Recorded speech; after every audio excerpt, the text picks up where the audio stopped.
자, 이번 영상의 주제는 저탄수 고지방 식단과 일반식에 대해서입니다.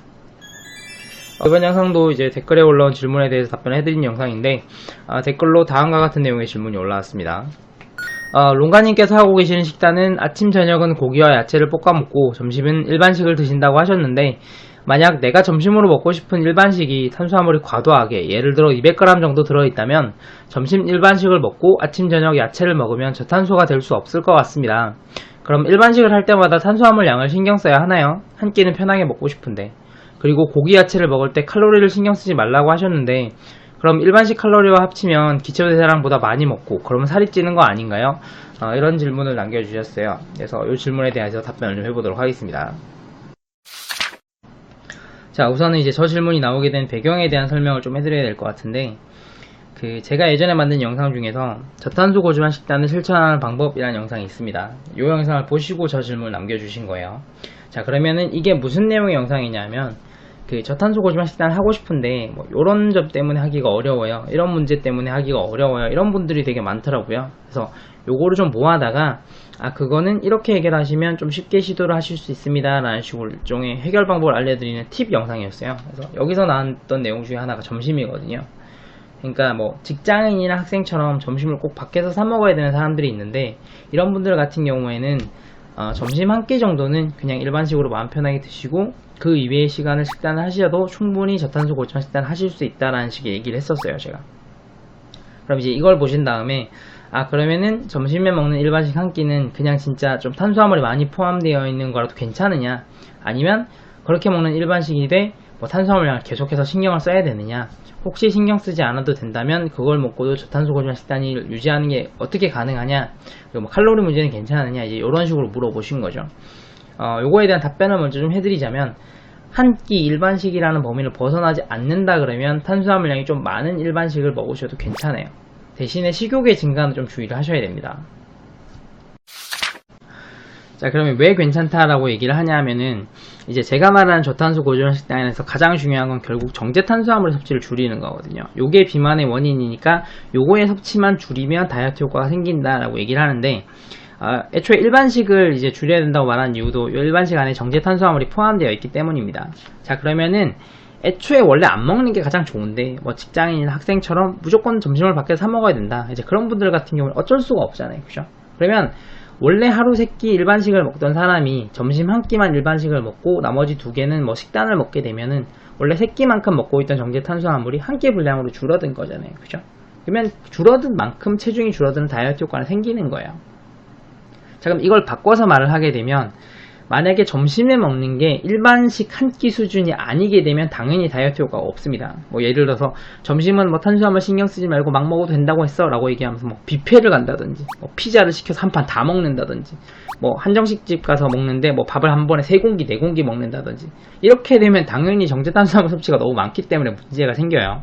그냥 어디까지나 일반식 한 끼 정도 수준인데, 음식의 종류에 따라서 탄수화물량이 좀 많은 음식이 있을 수가 있잖아요, 그죠? 그거까지는 먹어도 괜찮다는 거지, 그냥 배 터질 때까지 막 먹어도 괜찮다, 그 얘기는 아닙니다. 그 부분에 대해서는 오해를 하시면 안 돼요. 그리고 이제 이 상대적인 정제 탄수화물 섭취를 줄였을 때 이런 다이어트 효과가 생기는 거에 대해서는 최근에 만든 영상인 사람마다 다른 살찌는 음식 구분법, 요 영상에서 굉장히 자세하게 다뤘으니까 요 개념이 궁금하신 분은 지금 오른쪽 위에 나가고 있는 영상 링크 클릭하셔서 영상 보시면 됩니다. 자, 그런데 그렇게 드시되 식욕의 증가 부분은 굉장히 신경을 쓰셔야 됩니다. 이게 무슨 얘기냐면, 애초에 정제 탄수화물 섭취를 줄여야 된다는 얘기를 계속 하는 이유가, 이 정제 탄수화물을 먹게 되면 식욕의 증가가 있고 더 많은 정제 탄수화물을 부르기 때문이에요. 그래서 애초에 안 먹는 게 가장 좋은데 지금은 상황상 점심 한 끼는 일반식으로 먹을 수밖에 없는 상황인 거잖아요, 그죠? 그러면 먹으시되 내가 추가로 다른 정제 탄수화물 섭취하는지에 대해서 계속해서 경계를 하셔야 돼요. 그렇지 않으려고 노력을 하셔야 되고. 그러니까 어떤 식으로 진행되냐면, 처음에는 그냥 점심 한 끼 일반식 마음 편하게 먹을 수 있는 게 좋았어요. 어느 순간 밥 한 공기가 더 먹고 싶어요.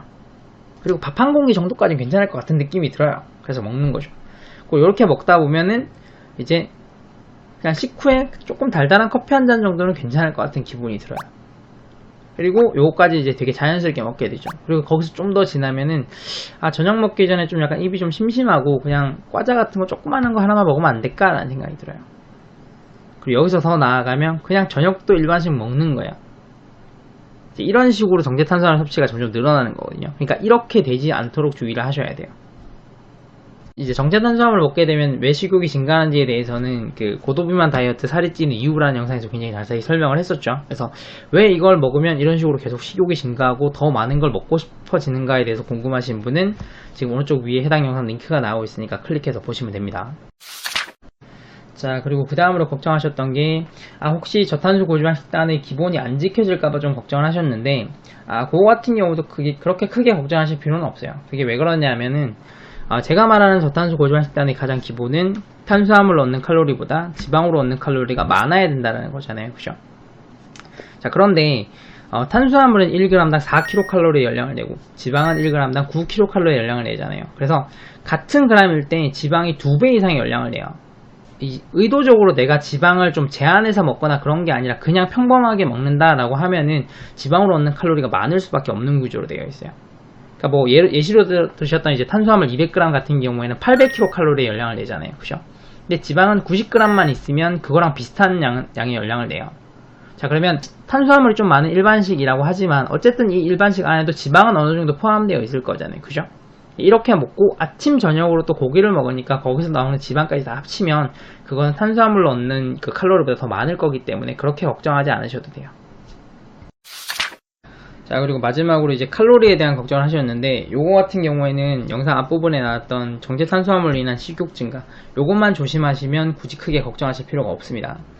저기 왜 그러냐면은 이제 질문하신 분이 가정을 하실 때 사람이 먹은 음식물의 에너지는 100% 몸으로 흡수가 될 거다라고 가정을 하셨고 사람이 하루에 소비하는 에너지는 기초대사량밖에 없다라고 가정을 하셨는데 이 두 가지 가정이 다 오류가 좀 있어요.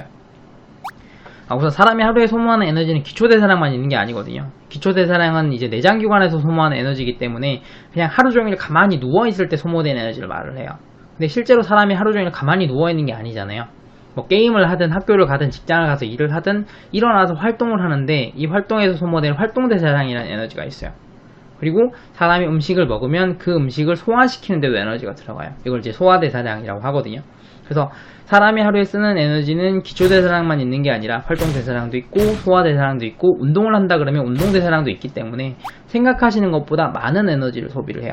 그리고 음식의 칼로리 같은 경우에는 사람은 자기가 먹은 음식물의 칼로리를 100% 다 흡수하지 못해요. 사람 몸이 그렇게 고효율이 아니거든요. 그리고 이 증거가 뭐냐면 우리가 음식을 먹고 소화가 다 끝난 다음에 그게 똥으로 나오는데 이 똥을 식물에게 거름을 주면 식물이 굉장히 잘 자라는 효과가 있어요. 이게 이 똥 안에 우리가 흡수하지 않은 칼로리가 남아있기 때문에 그런 거거든요. 그러니까 정리를 해보자면 사람은 생각하시는 것보다 적은 양의 칼로리가 몸으로 흡수되고 생각하는 것보다 많은 양의 에너지를 소모하기 때문에 그냥 일반식 한 끼 정도 먹고 나머지 식단하는 정도 수준에서는 칼로리 걱정은 크게 안 하셔도 돼요. 자, 그러면 뭐 칼로리가 오버돼서 살찌는 거는 왜 그러냐? 그거 같은 경우에는 그 정제탄수화물로 인한 식욕 증가를 참지 못해서 그래요. 이렇게 됐을 때 먹는 게 주로 이제 막 이제 달달한 커피라든지 과자라든지 이런 걸 좀 주전부를 조금씩 먹는데 그거는 양이 작다 그래도 엄청나게 고칼로리예요. 과자 같은 경우는 뭐 지금 편의점 가서 좀 살펴보시면 1000칼로리 넘어가는 거 굉장히 많아요. 근데 그거 하나만 먹고 안 끝나잖아요. 그거 먹으면서 탄산음료 같은 거 마시기도 하고 아니면 앉은 자리에서 그거 2개 정도 먹는 경우도 많은데 그러면 한 자리에서 막 1000칼로리, 1500칼로리, 2000칼로리 그냥 먹어버리는 거예요. 간식으로, 식사도 아니고. 그러니까 그렇게 돼서 칼로리가 오버가 되는 거지 뭐 일반식 한 끼 정도 먹고 나머지 식단하는 선에서는 칼로리 걱정은 크게 안 하셔도 돼요. 그럴싸하죠? 이제 뭐 답변을 하다 보니까 전부 다 예전 영상에서 다뤘던 소재들이라서 영상 링크만 계속 달아드린 것 같은데 뭐 오래전에 만든 영상 같은 경우에는 못 보시는 분이 많으니까 이런 식으로 정보 정리해서 이제 좀 한 번씩 리프레시 해주는 것도 좀 괜찮은 것 같네요. 그죠? 상당히 긴 영상인데 끝까지 봐주셔서 감사하고요. 영상이 재밌으셨다면 구독하기, 추천하기, 그리고 공유하기 해주시면 감사하겠습니다. 구독하기는 영상 오른쪽 아래에 있는 워터마크 클릭하시면 구독이 되시고요.